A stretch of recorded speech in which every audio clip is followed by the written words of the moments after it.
안녕하세요 여러분, 성공합시다. 2024년 새해에도 이렇게 여러분들과 함께 말씀을 나눌 수 있어서 너무 감사하고 행복해요.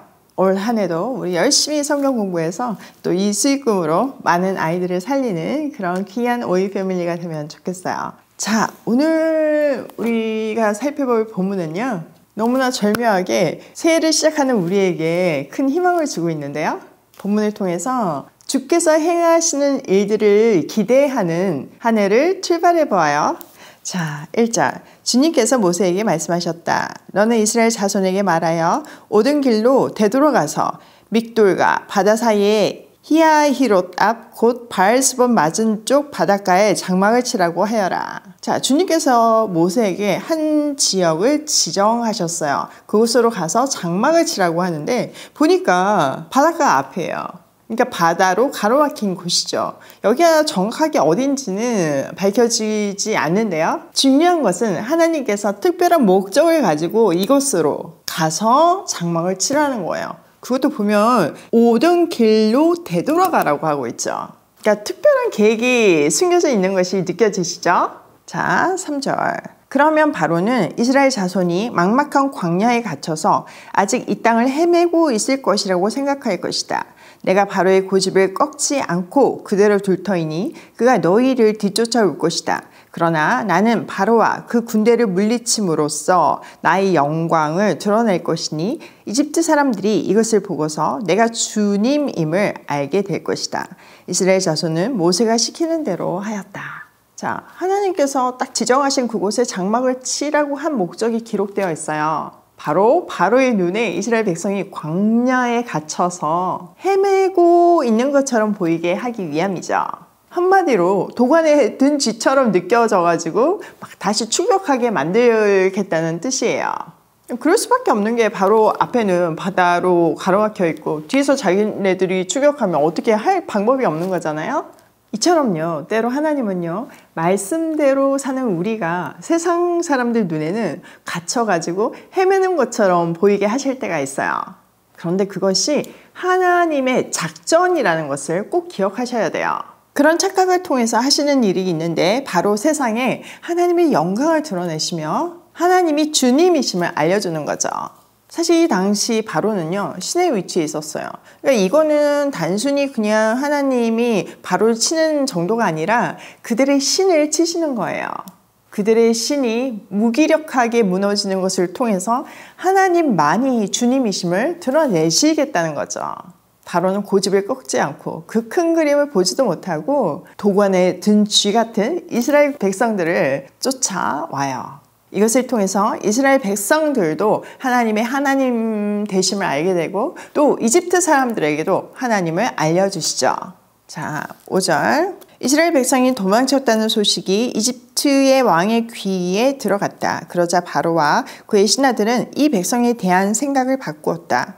우리에게 종살이 하던 이스라엘 백성을 이렇게 풀어주어 놓아 보내다니 어쩌자고 이렇게 하였는가 하고 후회하였다. 바로는 병거를 갖추고 그의 군대를 이끌고 나섰다. 그는 특수병거 600대로 편성된 정예 부대와 장교들이 지휘하는 이집트 병거 부대를 모두 이끌고 나섰다. 하나님의 말씀대로 바로는 계속 고집을 부리면서 이스라엘 백성들을 내보낸 것에 대해서 후회하고 있어요.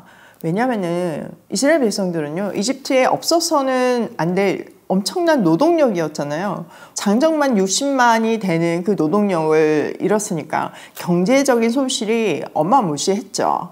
그러니까 지금 뭐 하나님이 드러나는 그 10가지 재앙을 통해서도 마음이 다시 다치는 거예요.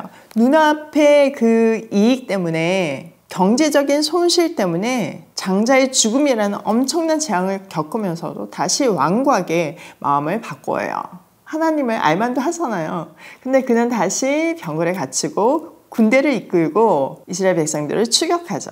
또 7절에 보면요, 특수병거 600대로 편성된 정예 부대와 장교들이라고 표현해요. 그러니까 바로의 최정예 부대가 지금 출발했다는 뜻이에요.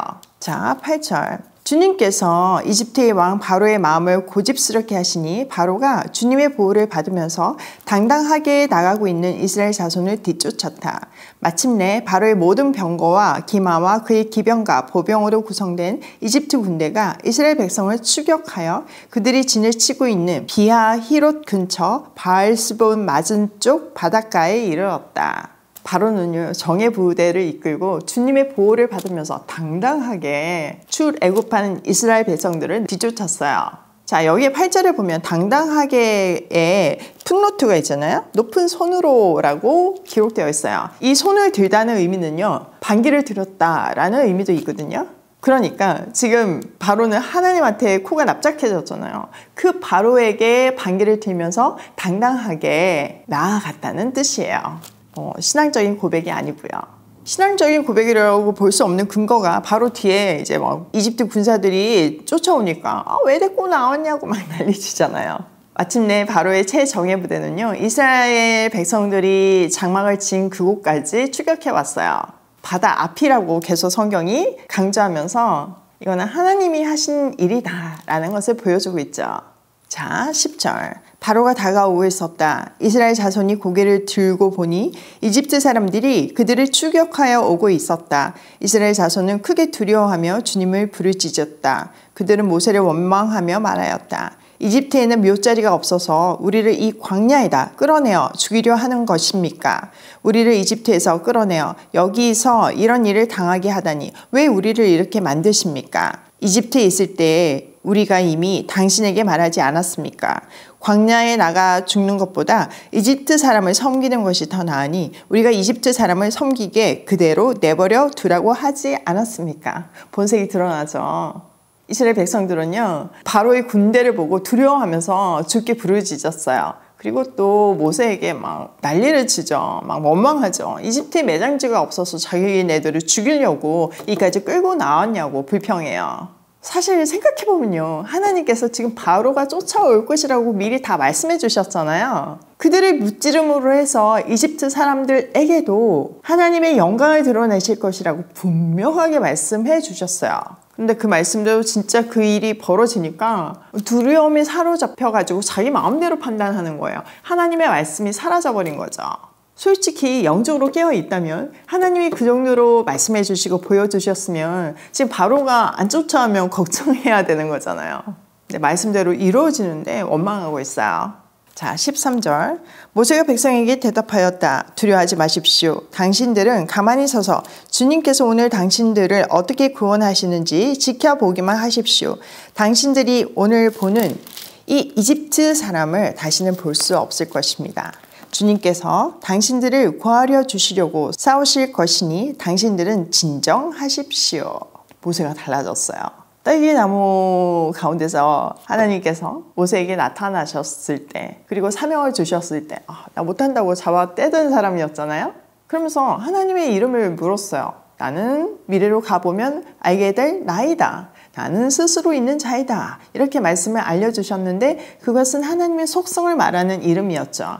근데 정말 그 이름처럼 시간이 지나다 보니까 하나님을 알게 되는 거예요. 그 일을 백성들도 겪었지만 백성들은 아직 제대로 알아오지 못했고 모세는 제대로 알아오고 있었어요. 그래서 이 태도가 이렇게 다른 거예요. 같은 일 앞에서요. 지금 이 고백을 보면요. 모세는 하나님이 하실 일을 기대하고 있어요. 그러면서 두려워서 원망을 터뜨리는 백성들에게 명언을 남기죠. 두려워하지 마십시오. 당신들은 가만히 서서 오늘 주님께서 당신들을 어떻게 구원하시는지 지켜만 보십시오. 그리고 더 이상은 그 두려워하는 이집트 사람을 볼 일이 없을 것이라고 말해줘요. 모세는 하나님이 미리 말씀해 주신 대로 이 막다른 골목에서 친히 싸우셔서 그들을 구원해 주실 것이라는 확신이 있었어요. 우리는 우리 지각으로는 해석되지 않는 환난 앞에서 불평하기가 쉽고 또 두려워하기가 쉬워요. 그런데 우리가 해야 할 것은 그 모든 것을 하나님께 맡기고 하나님의 뜻을 구하며 하나님의 언약을 붙들며 가만히 그분이 하시는 일을 보는 것이에요. 내가 막 나서서 문제 푼답시고 막 다 일을 엉망으로 만들어 놓는 것이 아니라 하나님이 일하시게 기다림으로써 그것을 지켜봄으로써 문제의 해결을 받는 그런 인생을 살기로 해요. 자, 오늘 내용을 우리 삶에 한번 적용을 해보면 첫 번째, 우리의 갇힘과 헤매임 뒤에는 하나님의 큰 그림이 있다. 진짜 그렇지 않나요? 세상과 구별되게 사는 것, 또 하나님의 말씀대로 사는 것은 어떨 때는 세상적으로는 바보 같은 일이죠. 사람들이 다 자기를 위해서 달리는데 남을 위해서 산다는 거가 이게 제정신이 아니면 할 수 없는 진짜 성령 정신으로 살 때 가능한 일이에요. 또 주님의 말씀대로 살다 보면요, 갇히고 헤매이는 것 같은 그런 시기가 분명히 있어요.